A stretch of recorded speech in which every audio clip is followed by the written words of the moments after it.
আমার ছেলে, আমার ছেলের 11 বছর, আমার ছেলের নাম আরিয়ান, ক্লাস 4-এ পড়ে আমার সন্তান, বাংলা ভাষণে পড়ে।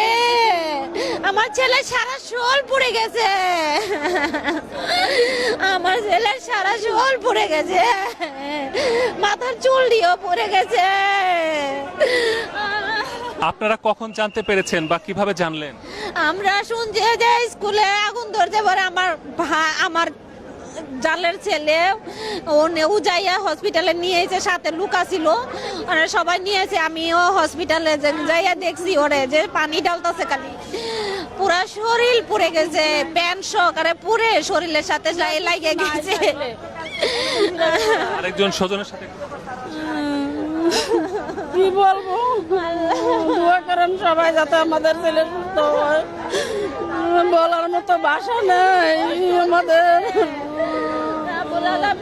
তুমি দয়া করো, দয়াল আল্লাহ, তুমি দয়া বেলা 1টার দিকে জানতে পারছি যে আমার ভাই ফোন দিয়ে বলছে, আমরা নিউজ দেখার পরে আমরা বাংলাদেশ মেডিকেলে গেছি, উত্তর আধুনিক মেডিকেলে, ওইখানে আমরা পাই না, ওইখান থেকে আমরা গেছি কুয়েত মৈত্রী মেডিকেলে, ওইখানে যে আমরা ভাবিরে পাইলাম, তো আমরা অ্যাম্বুলেন্সে করে নিয়ে আসলাম। প্রচুর পরিমাণ হতাহতের অবস্থা ভাই, খুবই খারাপ অবস্থা। হতাহতদের মধ্যে শিক্ষার্থী বেশি না বয়সের হিসাবটা একটু বলবেন? শিক্ষার্থী বেশি। শিক্ষার্থীদের বয়সের সীমাটা মানে কত বছর? শিক্ষার্থীদের প্রাইমারির বাচ্চারা বেশি ছিল, সব প্রাইমারি ছোট বাচ্চারা বেশি ছিল, সব ছোট বাচ্চারা বেশি ছিল ভাই। আমি কথা বলতে পারছি না, আমার শরীরে বসন্ত দাঁড়া দিয়েছে ভাই।